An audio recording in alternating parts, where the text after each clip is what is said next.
थपेड़े हल्के से, ऐ मौजे हवा दे उनको भी 2-4 थपेड़े हल्के से, जो साहिल पे बैठ के तूफान का नजारा करते हैं।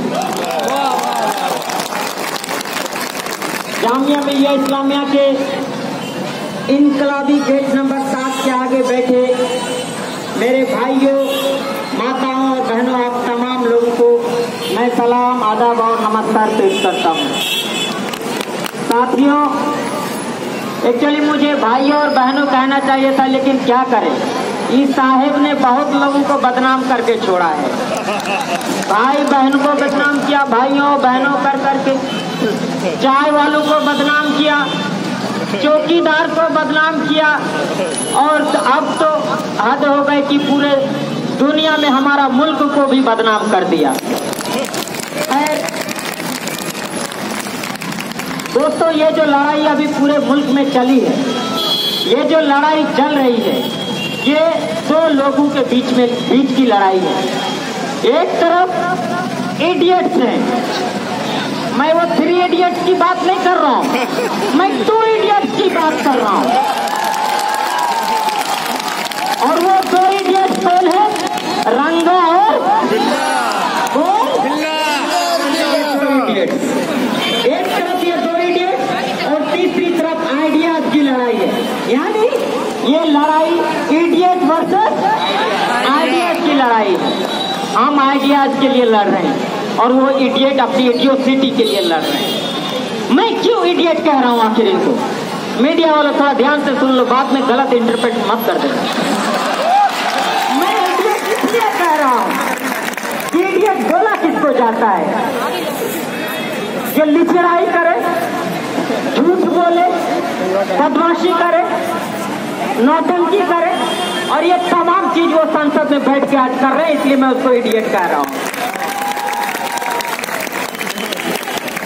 आप बोलिएगा झूठ कब बोला? आप रामलीला मैदान में जो मोदी लीला हुआ है, वो वाला स्पीच आप उठा के देखिए, वो सही कह रहे हैं कि वो झूठ नहीं बोलते हैं, क्योंकि उनका हर एक बात ही झूठ है, तो झूठ क्या बोलेंगे? उनको पता ही नहीं चलता है कि वो सच कब बोलते हैं, इसलिए बोलते हैं मैं झूठ नहीं बोलता हूँ। और मैं आइडियाज की बात कर रहा हूँ कि इडियट वर्सेस आइडियाज।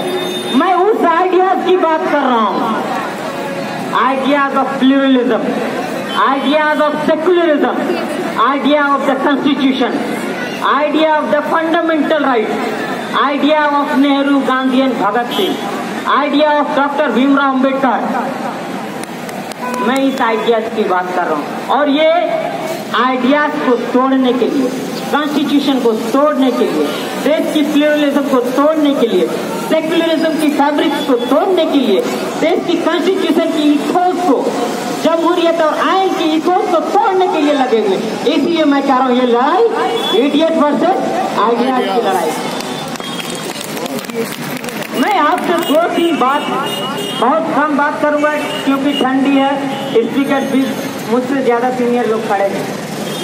2-3 बात ये करूंगा कि हमें बहुत ही क्लियरली और एकदम सीधी सरल भाषा में समझ लेना चाहिए कि एनपीआर, एनआरसी, एनसीआर नहीं एनआरसी, वो हमेशा गड़बड़ आ जाते हैं, एनसीआर बोल देते हैं। आप नहीं बोलिएगा। बताइए, ये तारीख पर हमसे बोलेंगे किसी भी जगह होती नहीं, जिनको एनआरसी का फुल फॉर्म नहीं पता है, नेशनल रजिस्टर ऑफ सिटीजन, वो कह रहे नेशनल सिटीजन रजिस्टर। और वो हमें बताएंगे कि हम, अब तक तो हमारे देशभक्ति पे सवाल थी, अब हमें देशी होने पे सवाल है। पहले बोल रहे थे कि भारत माता बोलो तो तुम देशभक्त हो गए, अब कह रहे डॉक्यूमेंट दिखाओ तब तुम देशी हो गए। ए साहेब, नौटंकी थोड़ा कम करो, वक्त बहुत आ गया है, बहुत करीब वक्त आ गया है। तो मैं आपको बता रहा कि सीधी सीधी लफ्जों में आप समझे। एक होता है सेंसस। सेंसस क्या है? अगर हम यहाँ पर तमाम बैठे लोगों का सेंसस करें तो हम यही करेंगे कि कितने लोग यहाँ मौजूद हैं, इससे ज्यादा और कुछ नहीं। यहाँ पर कितने लोग हैं, अगर उनका सेंसस करें तो यहाँ पर कितने लोग हैं, 1000, 2000, 3000 जो लोग हैं, बस इट गिव्स ए नंबर। ये हुआ सेंसस। लेकिन जो सबसे पहला सिटीजनशिप एक्ट आया 1955 में, और उसके बाद कई बार अमेंड हुआ उसमें, और अमेंड 9 बार अमेंड हुआ। लास्ट में जब अमेंड हुआ, अभी तो ये अभी हुआ ही है जिसके लिए हम सड़क पे हैं, इससे पहले 2003 में हुआ। तो जब उसमें अमेंडमेंट हुआ सिटीजनशिप एक्ट में, तो उसमें 2 चीज इसमें डाला गया सिटीजनशिप एक्ट में, एक एनपीआर, एक एनआरसी। सीधे सीधे समझिए कि एनपीआर से ये करेगा क्या, पकौड़ा नहीं बनाएगा ये। एनपीआर से ये करेगा कि यहाँ पर जितने लोग हैं उसका एनपीआर निकालेगा। वो एनपीआर में क्या करेगा कि तमाम लोगों का पूरा एक डेटाबेस कलेक्ट करेगा, और उससे इसको ये पता चल जाएगा कि किसका बाप का बाप का बाप का बाप का नाम क्या है, किसका चाचा का बाप का दादा का नाम क्या है, किसका उम्र क्या है, कौन किससे शादी किया है, कौन किस मुल्क से आया है, कौन इस देश का है। ये तमाम तरह का एक डेटाबेस कलेक्ट करेगा। उसके बाद उस डेटा को ले जाके आपके कोढ़ा में, ब्लॉक में, थाने में, कस्बे में ले जाके बाबू साहब को देंगे कि आप आगे इसमें छटनी कीजिए कि कौन देसी है और कौन विदेशी है। आप बताइए, आपने बर्थ सर्टिफिकेट कभी बनाया है? बिना रसगुल्ला और मिठाई खिलाए मिला है आपको बर्थ सर्टिफिकेट बनाते? एक तो यहाँ का निवास प्रमाण पत्र नहीं बनता है, 1 महीना दौड़िए ऊपर से 1000 रुपये पीछे के दरवाजे से थमाइए कि बाबूजी थोड़ा जल्दी बना दीजिए, तब बनता है। ये आपका मुल्क का सिस्टम है, और आप इस मुल्क के 25-30 करोड़, गोया कि 40 करोड़ लोगों को लाइन में लगाना चाहते हैं डॉक्यूमेंट्स बनाने के लिए। तो ये एनपीआर से करेगा, यानी आपका डेटाबेस कलेक्ट करेगा। अब वो बाबूजी किसके इशारे पे काम करेंगे? वो सरकार के इशारे पे काम करेंगे, किसको निकालना है, किसको रखना है। और जिसको रख दिया वो एनआरसी में आया, जिसको निकाल दिया उसको डिटेंशन कैंप में डाले। लेकिन बाबूजी सुन लीजिए, मरना होगा तो हम घरे में मरेंगे, डिटेंशन कैंप में हम नहीं मरेंगे। अब दूसरा हिजरत हमसे नहीं होगी, जो होगी फैसला इसी हिंदुस्तान में होगी। बेशक, बिल्कुल। मैं ज्यादा बात नहीं करते हुए मैं बस ये बताना चाहूंगा कि ये मुल्क में ये एनआरसी और एनपीआर कभी नहीं हो सकता, नहीं चलेगा एनआरसी और एनपीआर। हम नहीं देंगे डॉक्यूमेंट एनआरसी और एनपीआर। ये मुल्क अगर चलेगा तो कॉन्स्टिट्यूशन के हिसाब से चलेगा, ये मुल्क अगर चलेगा तो सेकुलर के हिसाब से चलेगा, ये मुल्क चलेगा तो बाप के बाप के हिसाब से चलेगा। तुम्हारे कायर सावरकर की टू नेशन थ्योरी नहीं चल सकती। ये मुल्क अशफाकुल्लाह खान का है, भगत सिंह का है, राम प्रसाद बिस्मिल का है। ये मुल्क तुम्हारे गोलवलकर, हेडगेवार, सावरकर, ताड़ी पार का मुल्क नहीं है। और अब देखिए सबके लास्ट नाम के लास्ट में R R R, Golwalkar, Hedgewar, Savarkar, Narendra, ताड़ी पार, सब आर आर आर। और किसी का कोई योगदान नहीं इस मुल्क की आजादी में। ये हमसे सर्टिफिकेट मांगता है। अरे इस देश में एनपीआर नेशनल पॉपुलेशन रजिस्टर की जरूरत नहीं, इस देश में एक एनपीआर की जरूरत है। बताओ वो कौन सा एनपीआर? नेशनल पॉवर्टी रजिस्टर तो बहुत जरूरत है इस मुल्क को, एक नेशनल पॉवर्टी रजिस्टर की बहुत जरूरत है। आप देखिए रात की रिपोर्टिंग है, किसी दिल्ली इस देश के छाती में फ्लाईओवर के नीचे आप और मैं 3 स्वेटर पहन के रूम में हीटर चला के ठंडी खत्म नहीं होती है। फ्लाईओवर के नीचे और सड़कों पे बैठे नंगे भूखे प्यासे बैठे इस कपकपाती ठंड में, उसका कभी तुमने सोचा रजिस्टर बनाने के लिए? कभी सोचा आपने उसका रजिस्टर बनाने के लिए? इस देश को एक रजिस्टर की जरूरत है, और वो है नेशनल पॉपुलेशन रजिस्टर। एक रजिस्टर की और जरूरत है, एनआरसी की भी जरूरत है। नहीं, एक एनसीआर की जरूरत है, वो पता है, नेशनल चोर रजिस्टर, वो भी एक बनना चाहिए। तब पता चले कि इस मुल्क में कितने चोर हैं।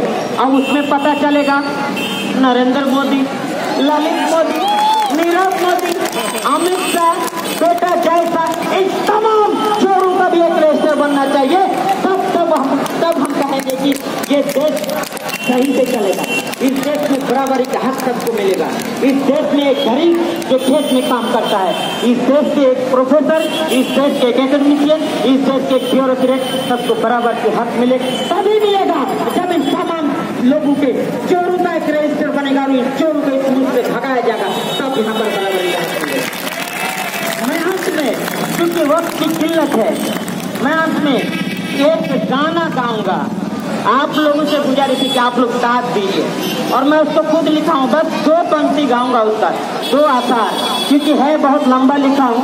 ऐसे गाना ना मैं गाता नहीं हूँ, लेकिन मोदी पे तो आजकल कुछ भी हो सकता है।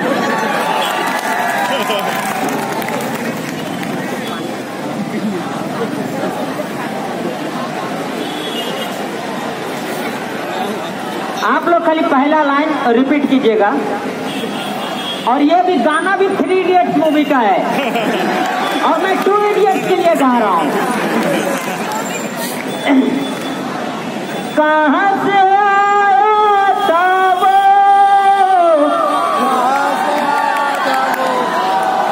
गुजरात से आया था वो, कहाँ गया उसे ढूंढो, कहाँ से आया था वो, अच्छे दिल लाने वाला था वो, कहाँ गया उसे ढूंढो।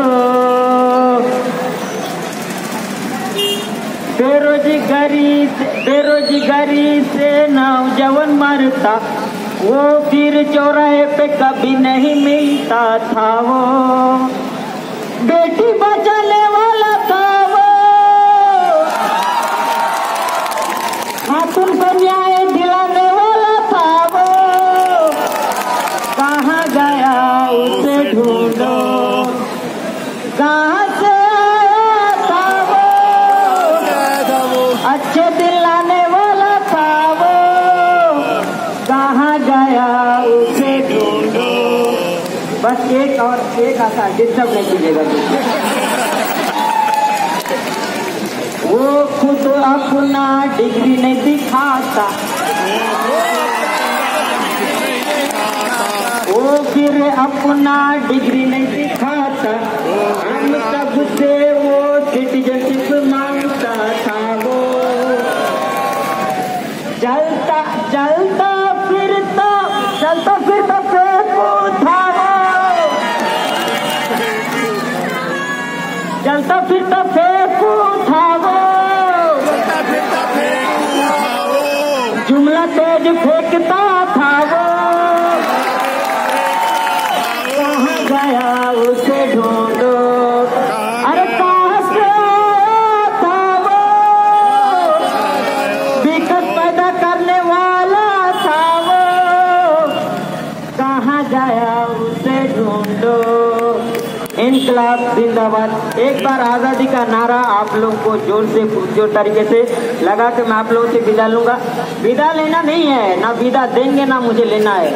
ये लड़ाई सबकी लड़ाई है। जेएनयू में अभी एक हमारा प्रोग्राम है, हम एक टॉप करा रहे हैं। तो हम क्या चाहते हैं और जोर से इतने लोग हैं। अरे हम क्या चाहते हैं,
शुक्रिया, बहुत बहुत शुक्रिया।